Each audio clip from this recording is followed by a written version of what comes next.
우상 심심미묘법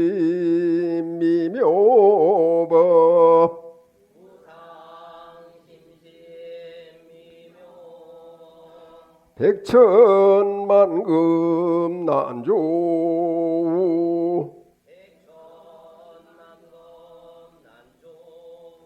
아금뭉견 득수지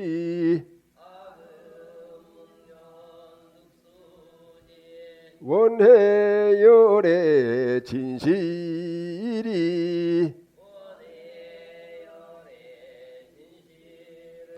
마하반야 바람일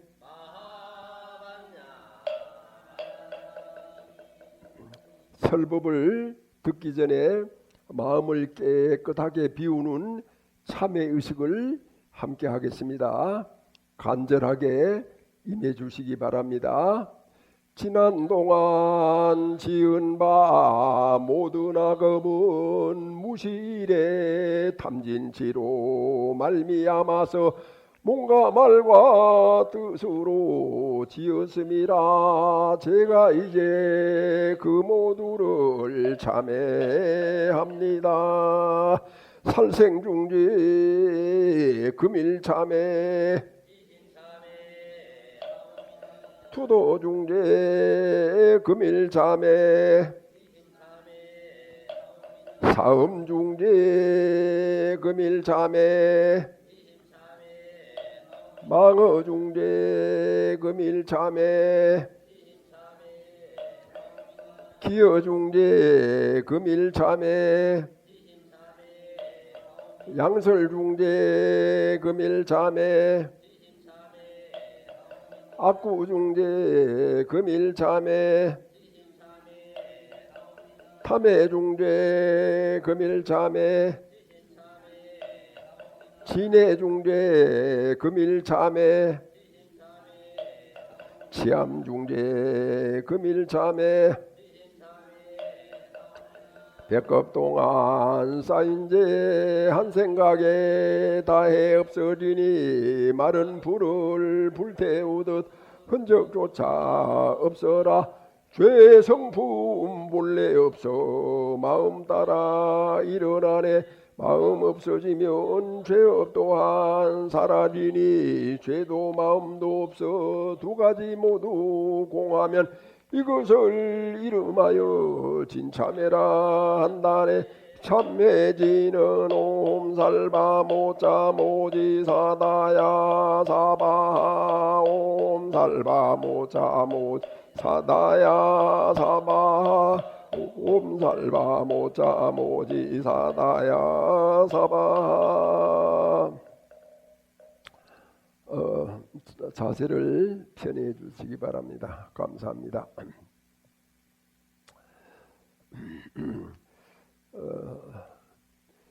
이제 보통 우리가 생각할 때는 설법을 뭐 가끔 어쩌다 한 번씩 들으면 된다. 다른 바쁜 일이 있으면은 설법은 다음에 듣기로 하고 바쁜 일부터 한다 이렇게 이제 생각을 합니다. 그러나 설법을 자주 듣지 않으면은 자기를 낳고 길러주신 부모님마저도 귀찮게 여깁니다. 사람의 마음이 그렇습니다. 설법을 듣지 않는 마음은, 설법을 듣지 않으면은 늙은 부모가 귀찮을 때도 있고 왜 빨리 안 돌아가시나 이런 생각이 일어날 때도 있고 그렇습니다. 그런 생각이 든다라고 하는 것은 설법을 듣지 않아서 그렇다라고 이렇게 이제 알아차려야 되는데 대부분은 이제 그렇게 생각을 하지 못하죠. 그러면은 설법을 자주 들으면 어떻게 되느냐? 정신작용이 바르고 온전하게 됩니다. 그래가지고 설법을 자주 들으면은 모든 일이 아주 두루두루 원만하게 이루어져요. 그래가지고 우리들 삶에 있어서 설법은 부처님의 가르침을 듣는 것은 근본입니다. 삶의 근본. 대개 사람들이 뭐 밥 먹는 것이 근본이다 이렇게 생각할 경우도 있고, 뭐 또 다른 돈 버는 일이 근본이다 그렇게 생각하고 싶어하는 사람도 물론 있습니다. 그러나 이제 조금만 더 자세히 이렇게 생각을 해보면은 우리들 삶에 있어서 설법이 근본이다. 뭐 일을 하고 사람들하고 대화를 하고 어디 가서 또 같이 식사를 하고 또 자식을 키우고 뭐 등등 24시간 동안 무슨 활동을 한다 하더라도 그 근본은 설법입니다. 설법을 듣고 참여를 하고, 설법을 듣고 다짐을 하고, 설법을 듣고 기뻐하고, 설법을 듣고 내가 앞으로 어떻게 살아야 되겠다라고 하는 큰 원을 세우고, 그렇게 했을 때 내 삶은 많은 사람들한테 이익을 주고, 많은 사람들한테 이익을 준다라고 하는 것은 내 삶이 그만큼 빛나는 것이죠. 그런 어떤 삶의 근본은 설법이다. 우리가 이렇게 이제 생각을 하면은 되겠습니다. 보통 이제 우리가 생각할 때 우리 육체에 있어서 가장 중요한 것은 뭐라고 생각을 합니까? 육체에 있어서 가장 중요한 거. 육체에 있어서 가장 중요한 것은 건강이겠죠. 어떤 사람은 또 돈이다, 무슨 뭐 지위다 이렇게 이제 생각을 할 수도 있겠지만, 우리 육체를 놓고 봤을 때는 건강이에요. 돈이나 지위다고 하는 것도 건강이 이루어졌을 때 그게 필요한 거고 또 가능한 것들이다. 그러면은 정신에 있어서 정신에 있어서 가장 중요한 건 뭐냐? 육체에 있어서 건강한 거는 육체에 있어서 중요한 거는 건강이라고 했는데, 정신에 있어서 건강한 거는 뭐냐? 그거는 이제 부처님을 받들어 모심이에요. 부처님을 받들어 모신다라고 하는 것은 부처님의 가르침을 받들어 모신다 이런 겁니다. 그런데 이제 그 부처님 가르침을 받들어 모신다라고 했을 때 우리 절의 신도는, 우리 절의 스님은 반야신경을 받들어 모시는 거예요. 그래서 저는 항상 반야신경을 생각을 합니다. 걸음을 걸을 때나 또 서울의 나들이를 가서 지하철을 타고 남부터미널에서 이론역까지 가는데 반야신경을 생각을 합니다. 마하반야바람 일다신경, 관자재보살 행심 반야바람 일다시, 이렇게 하면은 관자재보살이 깊은 반야바람 일다를 행할 때 이렇게 이제 한문 한 줄 하고 한글로 또 한 줄 하고 이렇게 이제 해가지고 끝까지 이렇게 다 살핍니다. 다시 또 이렇게 깊이 생각을 하고, 그렇게 하다 보면은 어느 사이에 목적지 이론역에 도착을 하게 되거든요.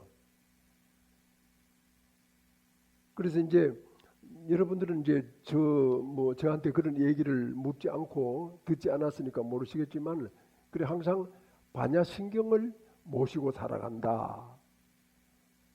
저는 그런 이제 어떤 그 뜻에서 반야신경이 260자예요. 제목까지 합치면 270자예요. 그래서 그 반야신경 안에는 모든 부처님의 가르침이 다 들어있어요. 하나도 부족한 것이 없고 하나도 빠진 것이 없어요. 그리고 그 공부만 충실하게 하면은 삶을 살아가는데 조금도 부족함이 없습니다. 그렇게 하려고 하면은 반야신경을 온전히 자기가 생각하고 반야신경 그 가르침이 무엇이다라고 이렇게 이제 생각을 할 수 있어야 됩니다. 그래서 이제 우리가 이제 한국에 절도 많고 종단도 많잖아요. 그래 어느 절을 가든지 간에 무슨 저 부처님 전에 법회를 하고 나면은 반야신경을 합니다. 종단의 이름은 달라도 반야신경 하는 건 다 똑같아요. 그만큼 이제 이 반야신경이 부처님의 가르침을 아주 잘 이렇게 구성을 하고 있다. 하나도 부족함이 없이 이렇게 잘 갖추고 있다. 근데 이제 뭐 반야신경을 하는 분도 있고 지장경을 모시는 분도 있고 또 무슨 법화경을 모시는 분도 있고 이렇게 등등 하지만 이제 우리는 반야신경을 모십니다. 그래 반야신경을 모시고 반야신경에 대한 이해가 다 됐을 때 뭐 법화경을 보든지 화엄경을 보든지 아니면 무슨 뭐 지장경을 보든지 뭘 봐도 저절로 다 이해가 되고 우리가 이제 부처님의 뜻을 거기서 보게 되고 부처님을 만나게 된다 이런 뜻이에요. 그래 이제 오늘은 이제 그러한 반야신경을 저만 하고 또 계산조사께서만 이제 하시느냐 하면 그게 아니에요.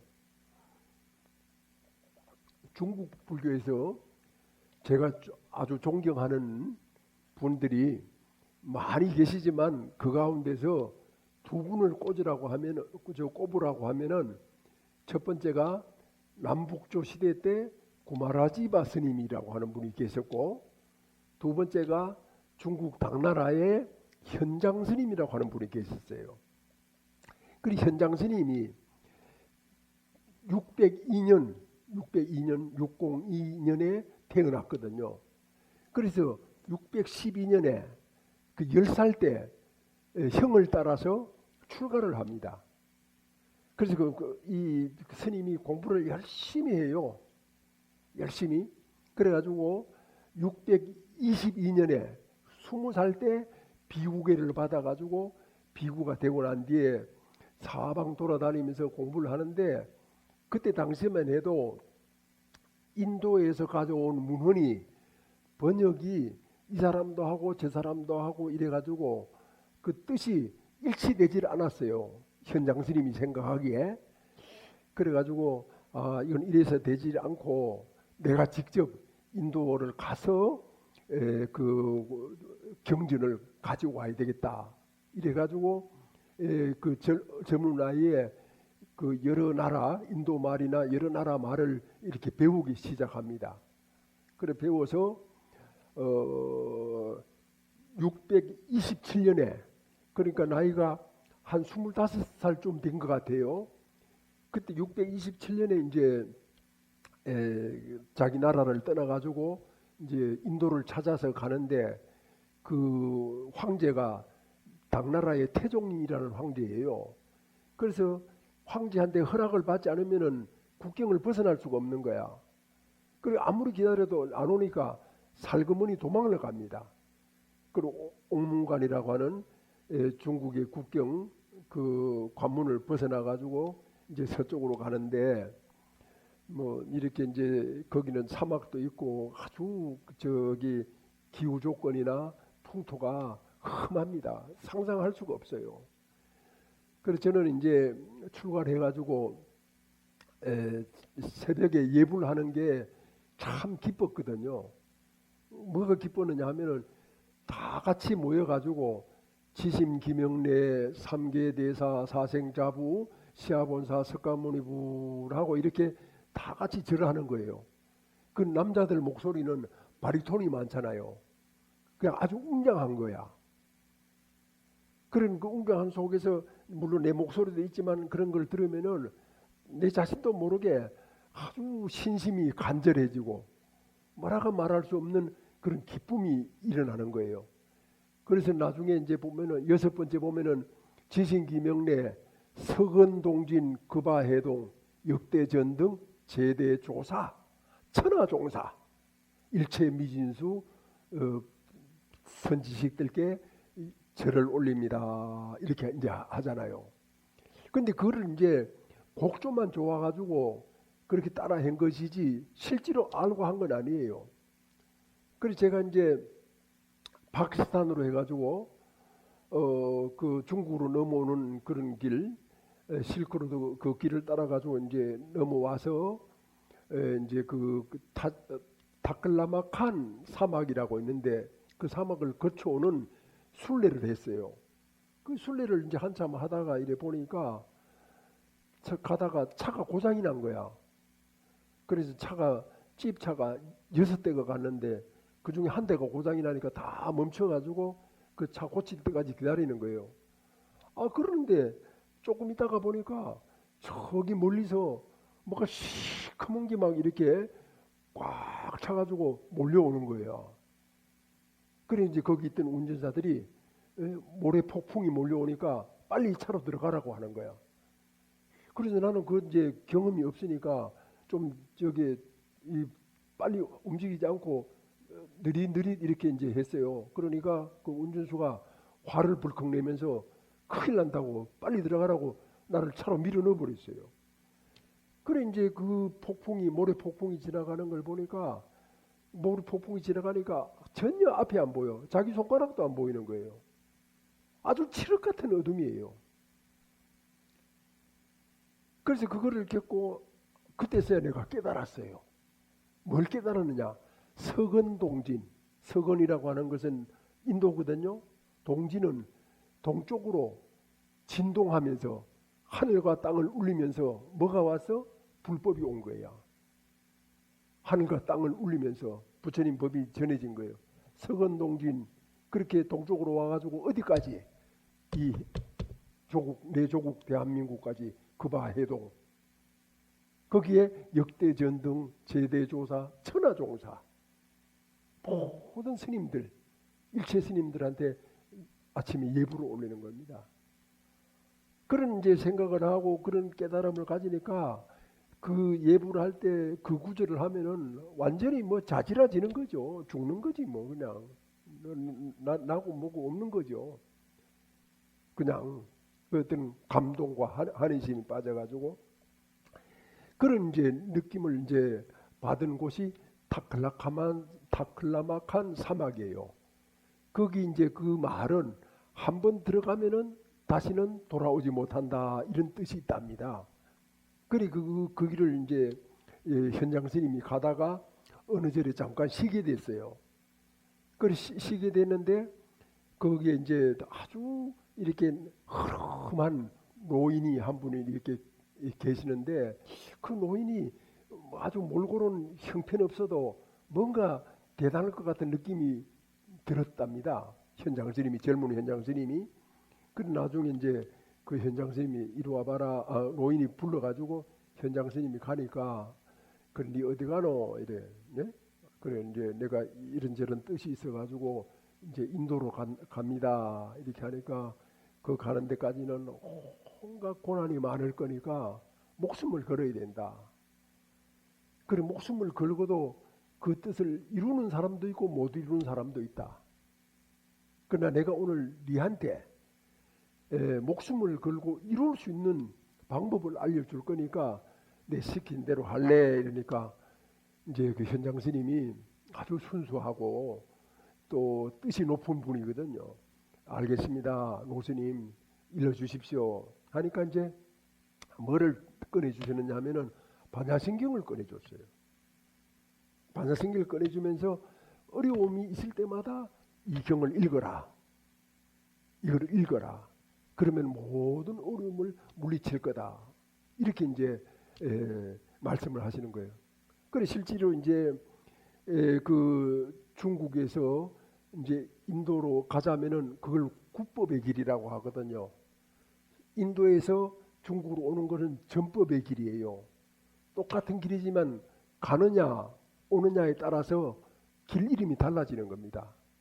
인도 스님들이 이쪽으로 올 때는 전법하러 오거든요. 많이 옵니다. 우리나라까지도 왔죠. 그분이 바로 지공선 선사입니다. 우리 고려 때까지 왔거든요. 그 다음에 이제 우리 신라나 중국에서 가는 거는 법을 구하러 가는 거거든요. 우리 해초 스님이나 신라 때 많은 스님들이 인도로 갑니다. 그래서 중국에는 뭐 말할 것도 없고, 그러니 이제 길을 이제 가는데 그 통로가 곤륜산이라고 하는 얘기 들어봤죠? 곤륜산 북쪽에 있는 길은 서역남로예요. 이거는 아주 옛날 길이에요. 그 다음에 이제 천산이 있는데, 천산 산맥이 있는데, 천산 남쪽의 길이 있고 천산 북쪽의 길이 있어. 천산 남쪽의 길은 이제 흔히들 많이 다니는 상인들의 길이고, 천산 북로는 징기스칸이나 이런 군대들이 다녔던 그런 길이에요. 그래 그 길을 이렇게 쭉 나가면은 중앙아시아가 나오는 겁니다. 그래 중앙아시아를 거쳐서 아프가니스탄, 그거는 이제 힌두쿠시 산맥이거든요. 그 산맥을 넘으면은 인도 땅이 되는 겁니다. 그러니까 원래 아프가니스탄도 인도 땅이었습니다.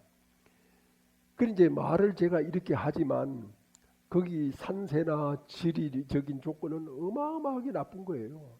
그러니까 한마디로 목숨을 걸지 않으면은 갈 수 없는 길입니다. 그래 그 목숨을 걸지 않으면 갈 수 없는 길인데, 이 사막에 들어가면은 동서남북을 분간을 못 하거든요. 그래 조금 가다 보면은 낙타를 타고 이렇게 가다 보면은 이정표가 나타나는 거야. 뭐냐 하면은 사람의 뼈예요. 가다가 사람이 죽었잖아요. 거기서. 그럼 죽으면 그게 그대로 이렇게 묻혀 있기도 하고 바람에 씻겨서 드러나기도 하고, 그걸 보고 아, 이 사람이 지나갔구나. 그래 또 가고, 또 가다가 그 뼈무더기를 만나고, 그럴 정도로.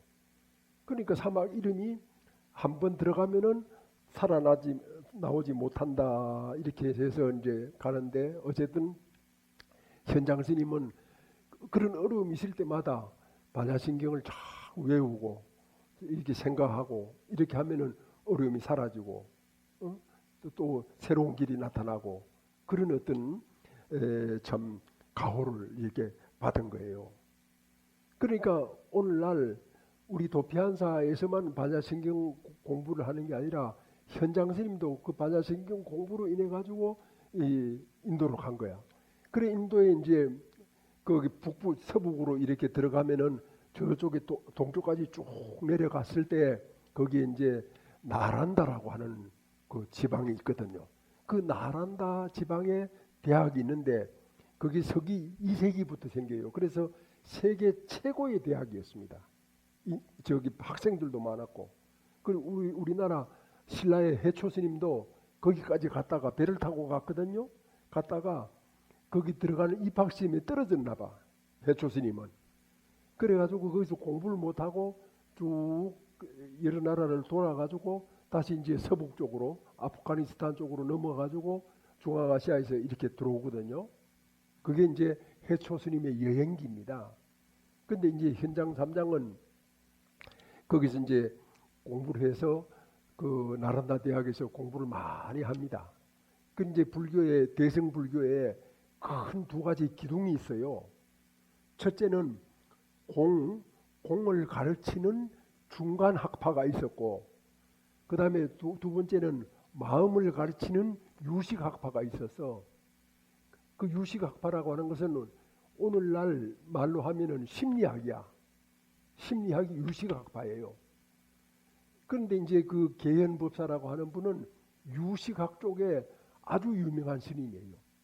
그래서 거기서 공부를 해가지고 자료도 가져오고 이래가지고 현장 스님이 나중에 중국에서 뭘 하느냐 하면은 이제 법상종이라고 해가지고 유식종을 세웁니다. 그 유식종이 시조예요. 그리고 이제 그 밑에 이제 있던 규기라고 하는 스님이 이대로 이렇게 이어갑니다만은, 어쨌든 이 현장 스님은 627년에 가서 645년까지 18년 동안을 이제 그렇게 공부하고 왔다 갔다 떠돌이 생활을 이제 하는데, 그때 이 현장 스님을 이끌어준 그 가르침이 뭐라고요? 반야신경이에요. 반야신경은 그렇게 대단한 그 가르침입니다. 물론 뭐 다른 경전들도 많아요. 뭐 여러 가지 경전들도 많고, 그런데 그런 어떤 그 현장 스님이나 구마라집 스님이나 그런 중국 불교가 없었으면은 우리는 불교를 받아들일 수가 없어요. 오늘날 와서 20세기 와서 겨우 불교를 받아들였을 거예요. 중국 불교가 어쩌니 저쩌니 하더라도 중국 불교를 통해서 우리가 받아들였기 때문에 고려는 몇 년도에 받아들여요? 서기 372년에 받아들이죠. 백제는 몇 년에 받아들여? 384년에 받아들이죠. 신라는 몇 년에 받아들여? 527년에 받아들이죠. 한참 늦습니다. 그러니까 그때 벌써 불교를 받아들이기 시작하는 겁니다. 그게 이제 우리가 불교를 일찍이 만날 수 있었다라고 하는 것은 중국 불교의 은혜예요. 고마움이에요. 자, 그건 그렇고 그렇게 해서 이제 645년에 이제 돌아오니까 이제 그 성 안에 장안이라고 하는 성 안에 들어가지 못하고 저 국경 밖에서 황제한테 편지를 씁니다. 왜 편지를 씁니까? 참여하는 거죠. 출국할 때 황제 허락을 안 받고 도망을 갔거든요. 그 도망을 갔기 때문에 제가 이렇게 해서 그 가서 공부를 하고 경전을 이렇게 싣고 이제 이렇게 왔는데 폐하의 땅으로 돌아가도 되겠습니까? 라고 이제 편지를 써서 장안에 있는 태종한테 편지를 써서 허락을 받고 이제 들어오게 되거든요. 그 이제 들어와 보니까 태종이라고 하는 사람이 장안이 없어요. 그 장안이라고 하는 곳에서 동쪽으로 좀 떨어진 곳에 하남성에 낙양이 있는데 낙양에 가 있는 거야. 그 왜 가 있나 이래 보니까 그때 이 태종이 고구려를 치려고 전쟁 준비를 하고 있었어요. 거기서. 그게 이제 말하자면 고구려를 치는 전선사령부예요. 그러니까 그래서 거기까지 가서 이 인사를 하니까 당태종이 아주 호방하고 대인이고 지혜롭고 중국 사람들이 껍벅하는 제일 좋아하는 그 황제가 당나라 태종이에요. 그만큼 이제 걸출한 인물이니까 이 이제 현장 삼장이 돌아온 걸 보고 반가워가지고 어쩔 줄 모릅니다. 그래가지고 현장 삼장한테 살살 꼬세요. 내가 지금 고구려 나쁜 놈들을 치러 가니까 같이 가자 이래. 같이 가면서 나한테 법문도 들려주고 그렇게 하면은 내가 힘을 많이 받을 것 같다. 그러니까 현장 삼장이 하는 말이 폐하 저는 폐하를 위해서 종군을 할 수도 있고 폐하 곁에서 시중을 들 수도 있지만 폐하가 건국한 이 천하가 오랫동안 가야 되지 않겠습니까? 그렇게 하기 위해서는 부처님의 법을 가지고 사람들한테 많이 교화를 시켜야 되고 또 제가 가지고 오는 이 인도에서 가지고 온 경전들을 다 번역을 해야 됩니다. 시급히 해야 됩니다. 이거는 제가 아니면 할 수가 없고 또 남한테 미룰 수도 없는 그런 일들입니다. 용서하십시오. 이렇게 해가지고 두 번, 세 번 간청을 해요. 그러니까 이제 당나라 태종이 자기가 그런 말을 했다고 해서 자기 고집만 부리는 어리석은 사람이 아니거든요. 그걸 딱 들어보고 현장의 얘기가 이 표정을 얼굴을 보니까 진실이거든요. 그래 좋다. 그러면 돈이 없을 거니까 황실에 있는 돈을 내가 대줄 거니까 그거 가지고 번역을 해라. 열심히 해라 그 대신에. 그렇게 하고 이제 돌아가서 이제 번역 사업을 하는데 그 이 현장 3장이 664년에 죽어요. 그러니까 63세 동안 이제 사는데 그때까지 이제 그 번역을 이렇게 해가지고 우리한테 많은 그런 참 혜택을 준 분입니다. 그래서 지금 현재 우리가 반야성경 하죠. 관자재보살의 행신 반야바라밀다시 조견 오공계공 도일체고액 이게 현장 스님이 번역한 거예요. 그래서 현장 스님이 번역한 거를 신역이라고 하고 그 전에 구마라지바 스님이 번역을 한 걸 구역이라고 하고 그 구역은 뜻을 중심으로 했는데 현장 스님은 문장을 중심으로 단어를 중심으로 번역을 한 거예요. 아주 뜻 정확하죠. 그 지금도 우리가 이제 그걸 가지고 하고 또 우리는 한글로 번역하죠. 우리 조사께서 이렇게 번역을 하신 한글로 번역을 합니다. 그래서 이제 여기 있는 분들은 도피한사 불자님들은 한문도 외우고 한글도 외우면은 아주 좋습니다. 공부가 빠릅니다. 그래 한문을 한 줄 딱 읽고 한글로 딱 읽으면은 뜻이 다 통합니다. 그러니까 아르비로 뜻이 통하면은 옆으로도 뜻이 다 통하거든요. 그래서 처음부터 끝까지 다 읽으면은 부처님의 가르침이 훤히 살아나요. 고스란히 내 마음 속에서. 그래서 이제 어딜 가더라도 마하반야 바람이다 신경을 다 할 수가 없잖아요. 다 할 수가 없으니까 마하반야 바람이 이렇게 하는 겁니다. 그러니까 이제 사람들은 그것도 영문도 모르고 내가 마하반야 바람일 하니까 자기도 따라서 그냥 마하반야 바람일 이렇게 하는 거야. 마하반야 바람일이 뭡니까? 반야신경이라는 말입니다. 그 반야신경 한 권을 260자를 한마디로 마하반야 바람일 이렇게 이제 하거든요. 근데 이제 여기 저 수원보살도 계시지만 나만 보면 마하반야 바람일 이런 거야. 그런 거 내가 마하반야 바람일 들으면서 저 보살이 마하반야 바람일이 반야신경인 줄 알고 하나 모르고 하나 이제 내가 속으로 그런 생각을 할 때가 있습니다. 어쨌든 이제 그 반야신경 공부다라고 하는 것은 우리만 하는 게 아니에요.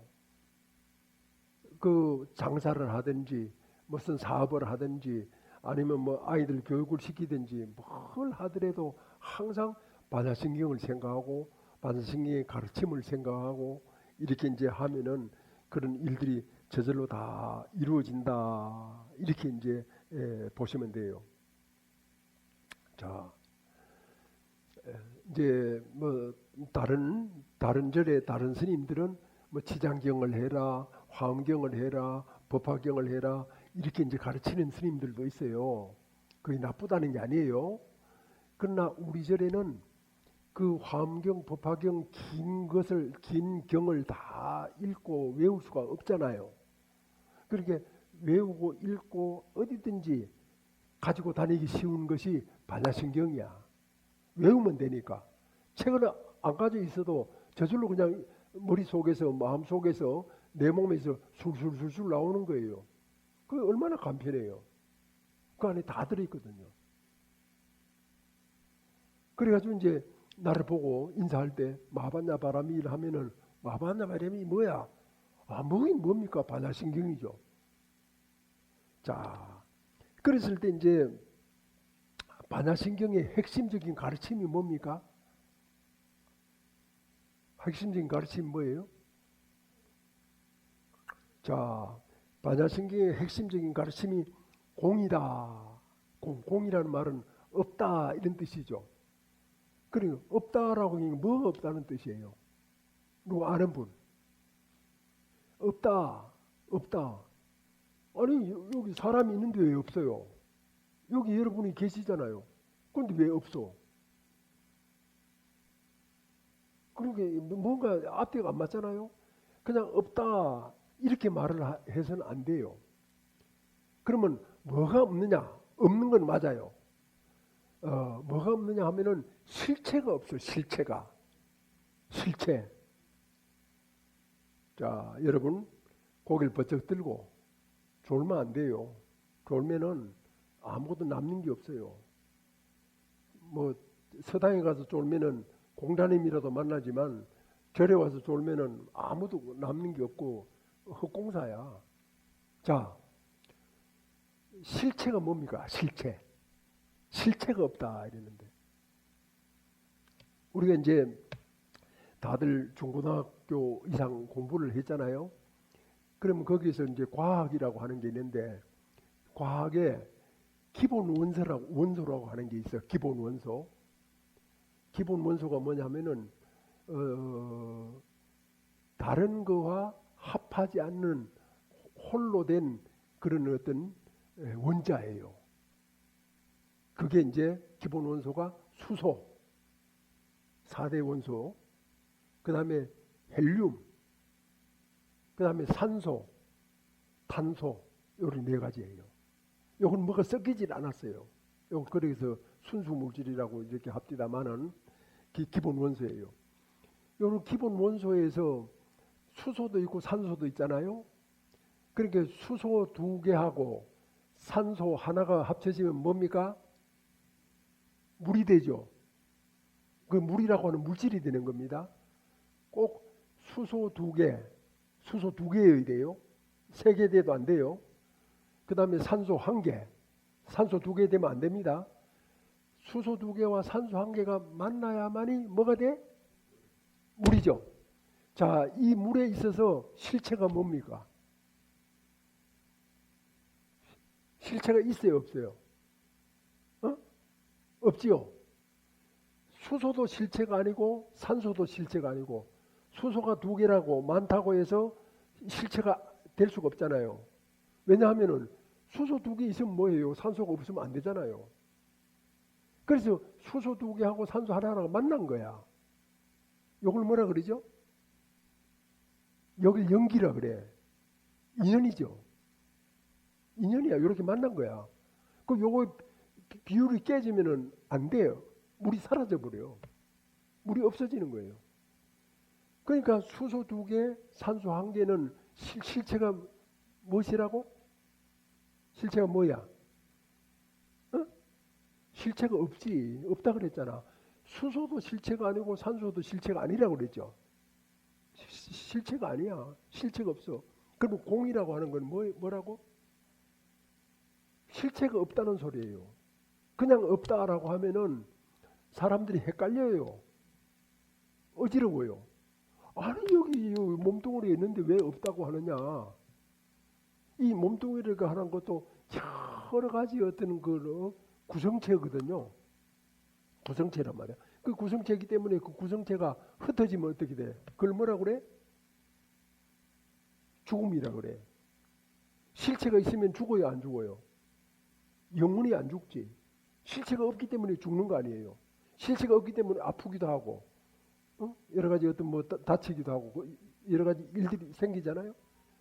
그러니까 실체가 없다라고 하는 것인데 우리가 이제 실체가 있는 것처럼 생각을 하는 거야.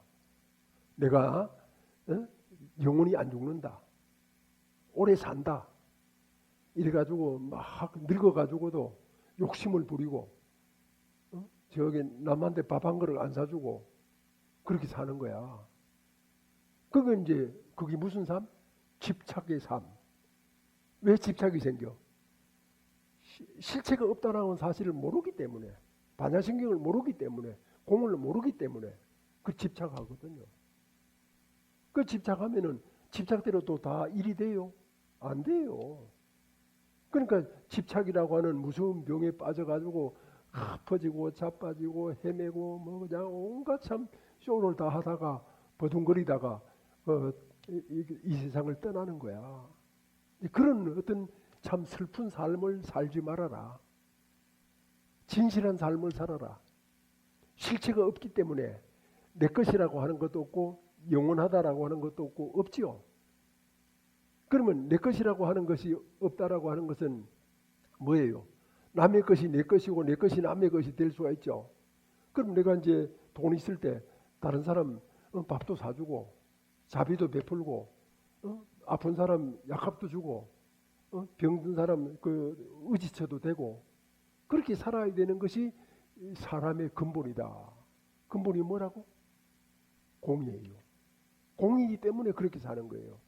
공은 뭐라고? 실체가 없다. H2O 중에서 그 어느 것도 실체가 아니다. 그러니까 물만 그런 게 아니라 모든 게 다 그래. 이런 것도 뭐 천년만년 간다라고 하지만 그런 게 없죠. 다 없어지고 사라져 버리고 부서져 버리고 그렇게 이제 되어 간다라고 하는 것을 알아야 됩니다. 그래서 불교는요. 현대 과학이 발전할수록 불교의 교리가 다 드러나는 거예요. 그 뭐 서양의 어느 철학자, 어느 과학자 얘기하지 않더라도 그 사람들이 불교를 좋아해요. 그래서 달라이라마 존자가 서양에 가든지 미국에 가면은 막 그런 사람들이 과학자들이 서로 만나려고 하거든요. 왜? 과학의 길이 불교에 있거든요. 연기거든요. 이것이 있으므로 저것이 있다. 지구가 있으므로 태양이 있다. 태양이 있으므로 지구가 있다. 전부 다 큰 것에서부터 아주 작은 것에 이르기까지. 그래서 이제 같이 산다, 함께 산다 그러죠. 그 어떤 같이 산다, 함께 산다의 인간 세상에서 가장 절정의 어떤 그런 단계가 부부예요. 부부가 안 맞죠. 꼴도 보기 싫죠. 얼른 죽었으면 쉽죠. 왜 재수없게 내가 저런 인간을 만났을까 후회도 되죠. 그러나 그런 거를 다 극복하고 우리가 이제 잘 살아졌을 때 그 사람은 도가 높은 거예요. 실체가 없다는 걸 아는 거예요. 공을 실현한 거예요. 쌈박질하고 헤어지고 이러면은 집착하는 거죠. 잘못된 거죠. 그거는 공이라고 하는 걸 모르고 사는 거죠. 공을 모르는 거는 바로 반야신경을 모른다 이런 뜻이에요. 자, 그러니까 이제 우리가 이제 선장스님께서 목숨을 걸고 18년 동안 참 그 인도 천하를 이렇게 다니셨을 때 뭐에 의지했어? 반야신경에 의지했어요. 그래가지고 이 반야신경은 이제 공사상 그 중간에 소속이 되는데도 불구하고 유식 공부를 한 이 스님이 반야신경을 잘 번역을 했어요. 그게 이제 한문 우리가 외우고 있는 반야신경이거든요. 누구도 손을 못 대요. 더 이상 할 수가 없어. 그래서 우리가 이제 설법을 듣고 설법을 들으면은 부모한테 잘못한 것도 참회가 되고 부모한테 안 좋게 생각하는 마음가짐도 싹 사라지고 또 올바른 사람이 되어가고 정말 참다운 인생의 길을 가게 되고 부부간에 싸웠다가도 누구 먼저랄 것도 없이 서로 손을 꼭 잡고 인간 대 인간으로서 정말 화합한 아름다운 모습을 아들 딸들에게 주변 사람들한테 보여주면서 자, 우리 부모 정말 참 인간성이 좋다. 우리 부모 돈은 많은데 인간성은 더럽다가 아니고 돈이 비록 없어도 인간성이 너무너무 좋다. 나는 내 아버지, 내 어머니를 이 세상에서 가장 존경한다. 그 인생의 성공이지. 성공은 어디 있어요? 부처님 가르침이 있잖아요. 그래서 설법을 듣는 거예요. 설법을 들어야만이 사람이 사람 노릇을 할 수 있다. 이걸 얘기하고 싶은 거예요. 여기 지금 모셔놓고 설법을 안 듣는 사람들은 그냥 모셔놓기만 하는 거야. 그걸 모셔놓고 이제 그 아는 사람들은 설법을 들으러 오는 거야. 안 빠지고 오는 거야. 요즘 사람들이 또 얼마나 또 영리한지. 이제 오늘이 이제 8월 24일이잖아요. 조금 있으면 이제 9월 6일이 이제 백중이에요. 딱 계산해 보니까 지장법회하고 백중하고 붙어 있거든 거의. 그러니까 지장법회 때는 가지 말고 백중 때 가자 하고 아주 이렇게 얄밉게 계산을 싹 해가지고 이제 하나는 오고 하나는 안 온단 말이죠. 그런 그 계산은 그거는 죽을 깨야. 사람이 살릴 깨를 살아야 되거든요. 아무튼 이제 우리가 인생을 바르게 산다, 온전하게 산다, 또 진리답게 산다, 허무하게 살지 않는다. 이렇게 했을 때 내 길은 뭐냐? 부처님 가르침을 일주일 만에 한 번씩 듣는 게 가장 좋아요. 내가 해보니까 일요일 날 법문을 듣잖아요. 그럼 막 그냥 힘이 나는 거야. 힘이 나고 밥 먹는 것도 즐겁고 집에 가서도 즐겁고. 그래 이제 월요일, 화요일, 수요일, 목요일쯤 되면은 그 설법들은 효과가 점점 빠지는 거야. 금요일, 토요일 되면은 불타는 금요일이 아니라 욕망에 불타는 금요일이 돼버려. 토요일 되면은. 그럼 이제 다 꺼지기 전에 얼른 와서 또 일요일 날 설법을 듣잖아요. 그러면 또 이제 부처님 가르침으로 마음이 이렇게 확 바뀌어져. 그 새로운 힘이 생겨.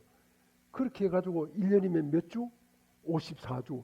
54번만 설법을 들으면은 그래가지고 10년만 들으면 540번 아니야. 100년을 들으면 5400번이죠. 100년은 못 듣고 한 반만 듣는다 하더라도 2000번 이상을 듣잖아. 그 2000번 이상을 다 열심히 들으면 다 도인이 돼요. 3000배 안 해도 도인이 된다니까. 3000배 안 해도. 그 밤낮으로 그냥 막 가부좌 틀고 앉아가지고 이렇게 끙끙거리지 않아도 도인이 돼. 설법만 잘 들으면. 부처님께서 세상에 계실 때 여기 신도가 하루에 10번 왔다. 10번 오면 10번 다 설법으로 하셨어요. 야, 너 거기 앉아서 참선해라. 기도해라. 아미타불 연불해라. 그렇게 하시지 않았잖아. 설법으로 하셨어요. 설법을 들으면 어떻게 돼요? 깨닫게 되죠. 그래 깨달음으로 사는 거야. 아, 그렇구나. 아, 정말 내가 참 무지했구나. 부처님 너무 죄송합니다. 또 애기 아빠 너무 미안합니다. 내가 어리석었습니다. 그게 인간 아니야? 그게 인간 냄새 아니야? 그게 인간의 향기 아니야? 그런 맛에 같이 사는 거 아니야? 그건 잘못해놓고 잘못했던 말도 한마디 안 하는 거야. 그냥 뭐라고 하면 씩 웃긴 하고. 그래가지고 변화가 없죠. 잘못한 건 잘못한 거고, 잘한 건 잘한 거고, 인 건 인 거고, 아닌 건 아닌 거고. 여러분, 불교는요, 부부가 반드시 같이 절에 와라. 혼자 오면 안 된다. 내가 젊었을 때 저 입구에 서서 보살이나 거사가 혼자 오면 돌려보냈어요. 절에 못 들어오게 했어. 왜냐하면 같이 들어야 돼. 아내만 와서 설법을 듣잖아요. 그 아내는 철학적으로 부처님의 가르침을 들어가지고 머리가 막 이렇게 굉장히 뛰어나게 되는데, 남편은 돈 버느라고 절에도 안 오고 법문도 안 들으니까 아무것도 모르는 거야. 그런데 싸울 때는 보면은 남편이 너무 형편없거든. 하는 말도 그렇고 뭐 생각하는 것도 그렇고. 그러니까 어떻게 돼? 무시하는 거야. 저 바보 같은 게, 저거 멍청한 게, 저거 내가 어떻게 재수없이 해가지고 저런 걸 만나나고 신세한탄 하거든요. 그 절에를 안 다녔으면 신세한탄도 안 하는데 절을 댕겨가지고 신세한탄 하잖아. 그건 왜 그래? 혼자 와서 그렇죠. 부부가 같이 와야 돼. 그래서 부처님이 이 세상에 계실 때도 왕들이 부처님을 뵈러 가잖아요. 그 마누라 데리고 가요. 마누라 데리고 가가지고 같이 앉아서 부처님 설법을 들어요. 그러면 어떻게 됩니까? 같이 복을 받아. 그러니까 같이 인격적으로 향상이 되는 거야. 자, 이렇게. 그게 이제 요즘 말이지만 옛날 말로 하면은 같이 도인이 되는 거야. 마누라 도인, 남편 도인. 그럼 온 집안이 도인이지. 온 집안의 도인을 만드는 게 불교예요. 혼자 오면 안 돼요. 부부 같이 오고, 더 좋은 거는 가족들, 애들 데리고 다 같이 오는 거예요.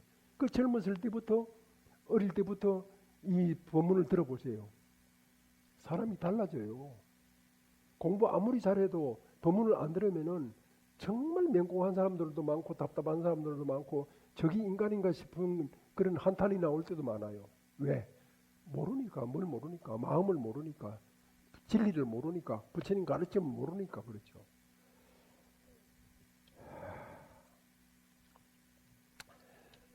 우리가 이제 반야신경을 봉대하고 산다라고 하는 것은 우리가 이제 육신이 이제 건강하려고 하면은 어떻게 규칙적인 생활해야 돼요.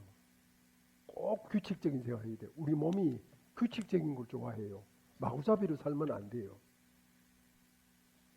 그거 마찬가지로 우리 정신은 뭐에 의지해서 살아? 부처님 가르침에 삼보에 의지해서 기불, 기법, 기성, 삼보에 의지해서 사는 거예요. 그것이 삶의 근본이다라고 하는 것을 이제 오늘 말씀드리는 거고, 오늘 꼭 기억해야 될 것은 공이 뭐라고?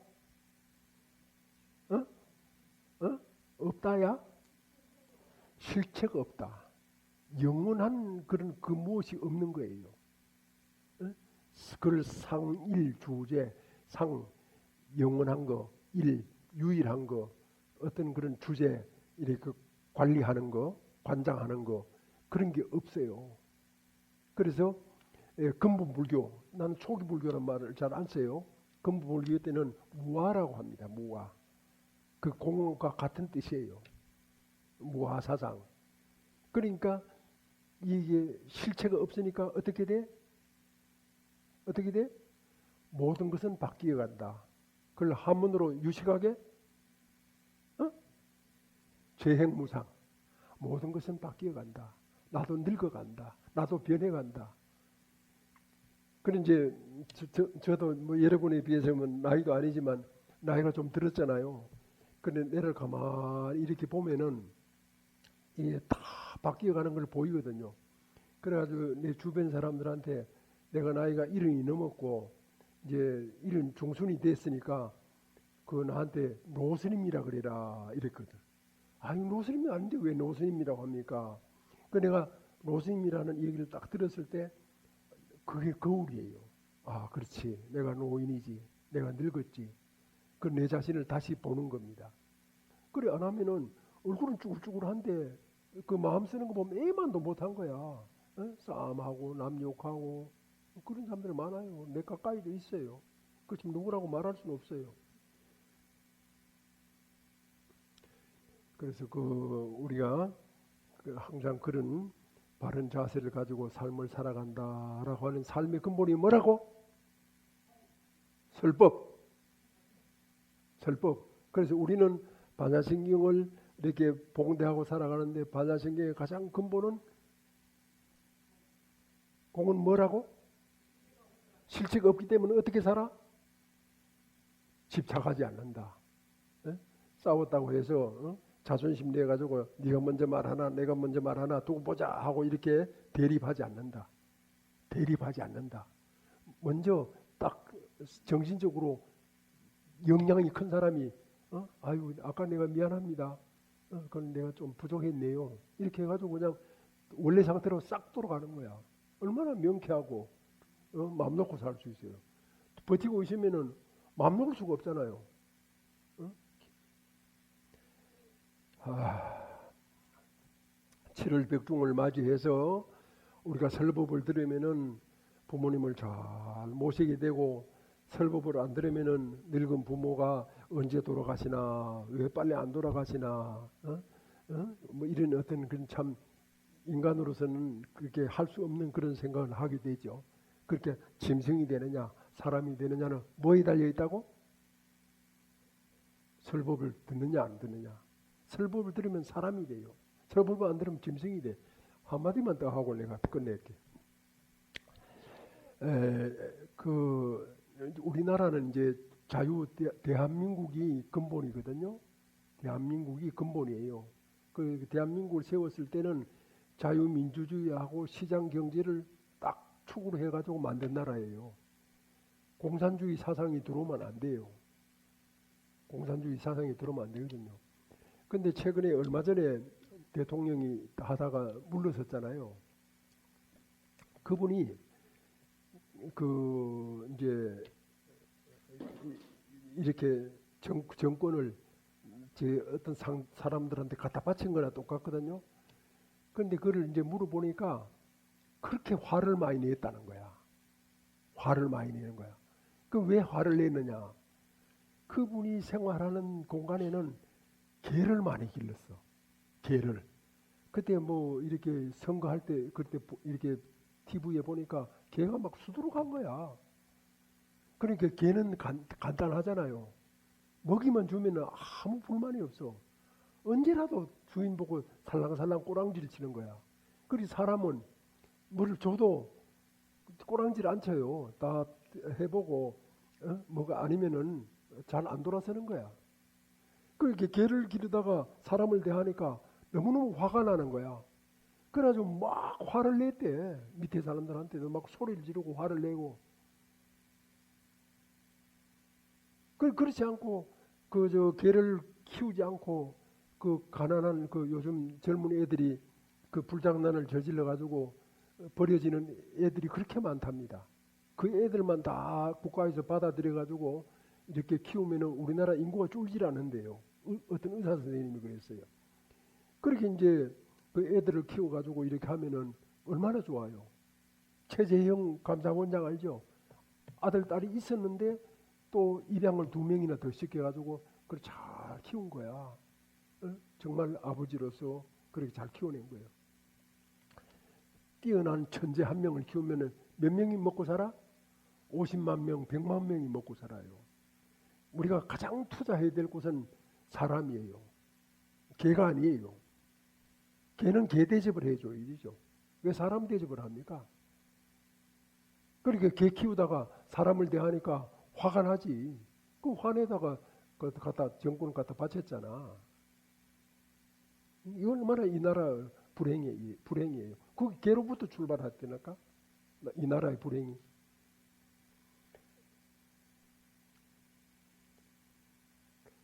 9월 6일 날 토요일 날이니까 그런 백중 때 빠짐없이 오셔서 부모님을 위해서 공덕을 지어주고 또 그날 오실 때는 빈손으로 오지 말고 사과라도 한 톨 사서 부처님 전에 올리세요. 그러기 전에 물론 절에서 다 공양도 올리고 하지만 그는 절에서 올리는 거고 내 자신이 올 때는 뭐 꽃을 한 송이 가져오든지 사과를 하나를 가져오든지 가져와서 부처님 전에 올리고 그래 부모님께 감사하고 예배하고 그렇게 할 수 있는 아주 소박하지만 진실한 삶, 아주 일상적이지만 부모님께 효도하는 삶, 그런 고귀한 삶이 되도록 경진합시다. 울려서